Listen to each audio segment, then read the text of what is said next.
रही थी। चिड़िया और कबूतर एक ही घर में रहते थे।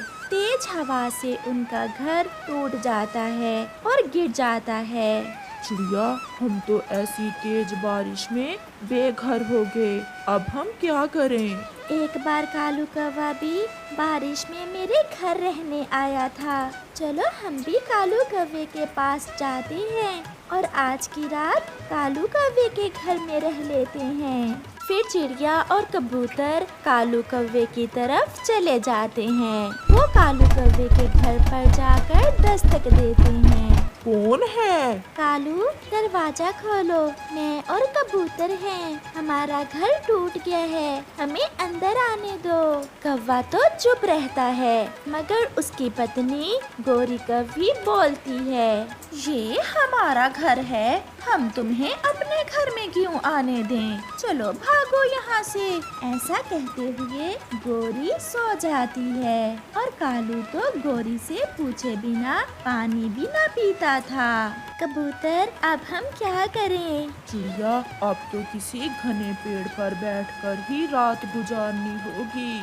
फिर चिड़िया और कबूतर एक घने पेड़ पर बैठकर रात गुजारते हैं। सुबह हो जाती है और मौसम भी ठीक हो गया था। चिड़िया कबूतर से कहती है, कबूतर भैया, चलो हम अपने लिए नया घर बना लेते हैं। चिड़िया, हमारे पास लकड़ी नहीं है, चलो हम पहले लकड़ियाँ इकट्ठी कर लें और फिर बाद में उन लकड़ियों से अपने लिए सुंदर सा घर बनाएंगे। चिड़िया और कबूतर लकड़ियाँ लेने पहाड़ों पर चले जाते हैं। वो इधर उधर सभी जगह देखते हैं, मगर उन्हें कोई भी सूखा पेड़ नजर नहीं आता।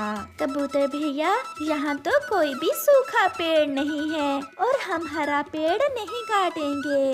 अगर हमें सूखी लकड़ियाँ ना मिली तो हम अपने लिए घर कैसे बनाएंगे? कबूतर भैया, क्यों ना हम अपने लिए कोई खोखला पेड़ ढूंढ लें। उस पेड़ में हमें घर भी मिल जाएगा और हमें घर बनाना भी नहीं पड़ेगा। फिर चिड़िया और कबूतर घने जंगल में जाते हैं और वहाँ उन्हें एक पुराना और बड़ा पेड़ नजर आता है, जिसमें एक बड़ा सुराख था। वो रहा, वो पेड़ ठीक है। इस पेड़ के बड़े सुराख में हम अपना घर बना लेते हैं। चिड़िया, आप अंदर से सफाई करें और मैं सूखा घास लेकर आता हूँ। सूखे घास पर हमें नींद बहुत अच्छे से आ जाएगी।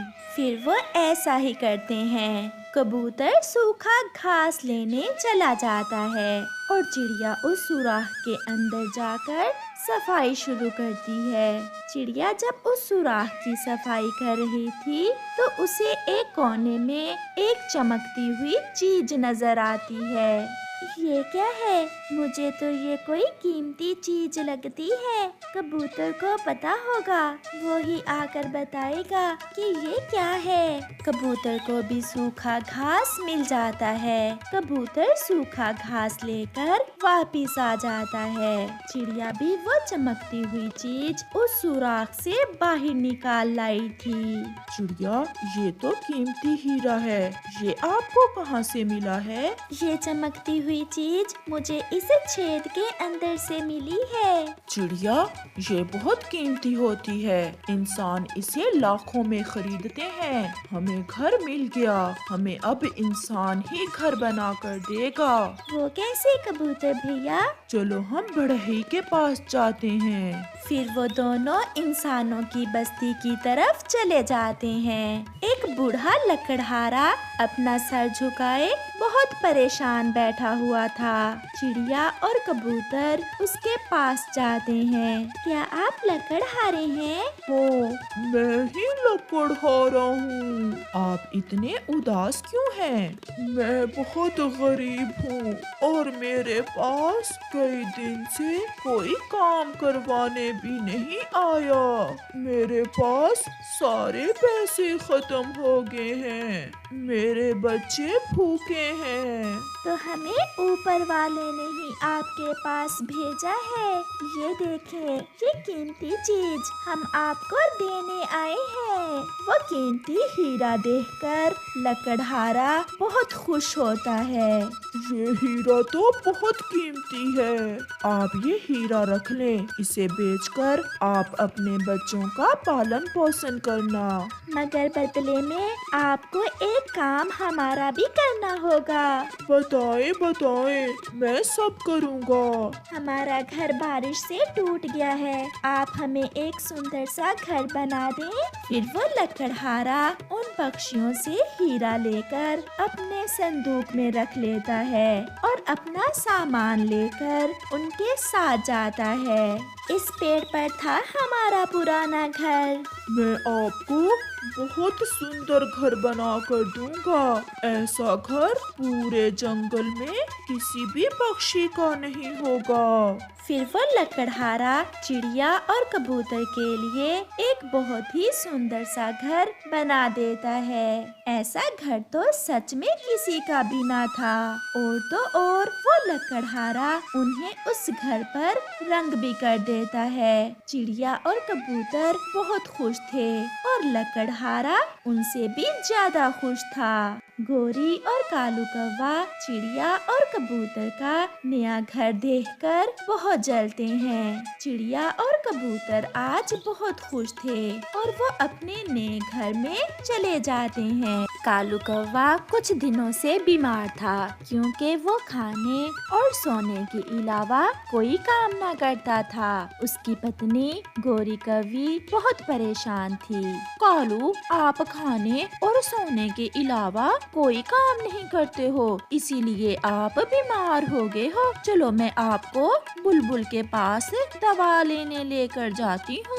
बुलबुल के पास भी उड़कर जाना होगा और मुझसे इतना नहीं उड़ होता। मैं थोड़ा सा उड़ने से ही थक जाता हूँ। फिर गोरी अकेली ही बुलबुल के पास चली जाती है। बुलबुल बहन, वो तो घर से बाहर ही नहीं निकलता, जब देखो सोया रहता है। ऐसे तो वो ठीक नहीं होगा। अगर उसे ठीक करना है तो उसे एक्सरसाइज करना होगी, थोड़ा चलना फिरना होगा। जो बीमारी तुम बता रही हो उसका इलाज केवल एक्सरसाइज से ही हो सकता है। मेरे पास आपके पति के लिए कोई दवा नहीं है और एक्सरसाइज वो करेगा नहीं। फिर गोरी कौवी वहाँ से चली जाती है। रास्ते में गोरी कौवी को चिड़िया और कबूतर बैठे दिखते हैं। गोरी कौवी उनके पास जाती है। गोरी, अब कैसा है कालू? वो पहले की तरह ही बीमार है। मैं बुलबुल के पास गई थी,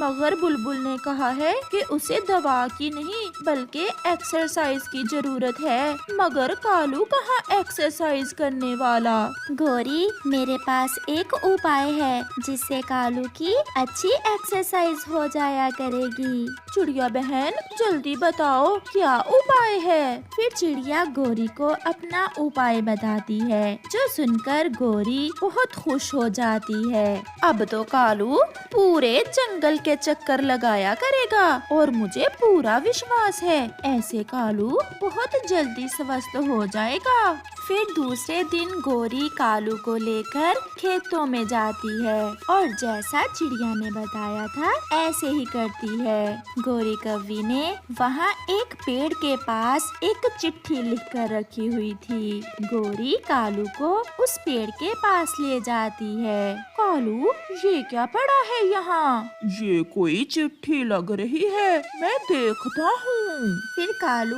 उसे पढ़ता है। इस पर लिखा हुआ है कि जो पक्षी हर रोज सुबह सुबह इस जंगल के 5 चक्कर लगाया करेगा उसे यहाँ से मीठा फल मिला करेगा। बहुत मुश्किल काम है, कौन लगाएगा 5 चक्कर? मैं तो नहीं खाऊंगी ऐसा मीठा फल। मुफ्त में मीठा फल मिलेगा। मैं तो कल से ही ऐसा करूँगा और रोज मीठा फल खाया करूँगा। फिर दूसरे दिन कालू मुंह अंधेरे ही घर से निकलता है जब गोरी सोई हुई थी और वो पूरे जंगल के चक्कर लगाना शुरू करता है। वो बहुत थक गया था। 3 चक्कर लगाने के बाद वो एक पेड़ पर बैठ जाता है। बहुत मुश्किल काम है। मीठा फल खाना कोई आसान काम नहीं है। किसी ने बहुत मुश्किल परीक्षा रखी है। वो फिर से उड़ता है। जब कालू जंगल के चक्कर लगा रहा था तो पीछे से गोरी कौवी चोरी चोरी मीठा फल वहाँ रख जाती है, जिस जगह वो कल कालू को लेकर आई थी। जब कालू 5 चक्कर मुकम्मल करके वहाँ आता है तो मीठा फल देखकर बहुत खुश होता है। मैंने कर लिया, मैंने कर लिया। मैंने पूरे 5 चक्कर लगा लिए और मुझे मीठा फल मिल गया। कालू कौवा मजे मजे से मीठा फल खाता है। चिड़िया और कबूतर भी वहाँ आ जाते हैं। कालू जी, मीठा फल कहाँ से मिल गया सुबह सुबह ही? ऐसे ही नहीं मिला, मैंने पूरे जंगल के 5 चक्कर लगाए हैं, फिर कहीं जाकर मुझे ये मीठा फल मिला है। ऐसा कहते हुए कालू वहाँ से चला जाता है। कबूतर लगता है उपाय काम कर गया और कालू मीठे फल के लालच में घर से बाहर तो निकला। रात को गोरी और कालू अपने घर में लेटे हुए थे जब गोरी कालू के मुंह में दवा डालती है क्योंकि उसका पेट खराब था। कालू जी, तो फिर सुबह मिल गया था मीठा फल? हाँ गोरी, मीठा फल तो मिल गया था, मगर मैं बहुत थक गया हूँ। तो क्या कल भी जाओगे? हाँ, मीठे फल के लिए मैं कुछ भी कर सकता हूँ। ऐसे ही कालू दूसरे दिन फिर चला जाता है और वो जंगल के 5 चक्कर लगाता है, मगर उस दिन कालू थोड़ा कम थकता है और वो रास्ते में रुके बिना ही 5 चक्कर पूरे कर लेता है। मीठा फल फिर से गोरी रख गई थी। ऐसे ही कुछ दिन गुजर जाते हैं और फिर एक दिन जब गोरी मीठा फल रख रही थी तो कालू गोरी को देख लेता है। गोरी, तो ये मीठा फल तुम रख कर जाती हो? अगर तुमने देख लिया है तो हाँ, मैं ही रख कर जाती थी। अब चलो आप मेरे साथ बुलबुल के पास, मैं वहाँ जाकर सब बताती हूँ। फिर गोरी कालू को साथ लेकर बुलबुल के पास चली जाती है। मैंने चेकअप कर लिया है, अब कालू की बीमारी बिल्कुल खत्म हो गई है और कालू स्वस्थ है। क्या कालू ने एक्सरसाइज शुरू कर दी है? हाँ, कालू जी रोज जंगल के 5 चक्कर लगाते हैं तो इसीलिए कालू ठीक हो गया है। तो अब मैं समझा, गोरी आप मुझे जंगल के चक्कर क्यों लगवाती थी। गोरी, तुम बहुत अच्छी हो, तुम्हारी वजह से मैं ठीक हो गया। मैं खुद को पहले से ज्यादा स्वस्थ महसूस करता हूँ। मगर याद रखना, मीठा फल फिर ही मिलेगा अगर 5 चक्कर लगाया करोगे तो। फिर गोरी और कालू हंसने लग जाते हैं। प्यारे दोस्तों, आप सब भी एक्सरसाइज जरूर किया करें और अपनी सेहत का ख्याल रखें। पुराने जमाने की बात है, चिड़िया, कबूतर, तोता और कौवा कहीं जा रहे थे। उनका सफर बहुत लंबा था। जब हरा भरा जंगल खत्म होता है तो सूखा जंगल शुरू हो जाता है। वो सब थक जाते हैं और एक जगह बैठ जाते हैं। मुझे प्यास बहुत लगी हुई है और मैं थक गया हूँ, मैं इससे ज्यादा और नहीं उड़ सकता। अब तो पानी दूसरे जंगल में जाकर ही मिलेगा और हमारा सफर भी लंबा है। चलो हम थोड़ी देर यहाँ खोज करते हैं, हो सकता है हमें इसी जंगल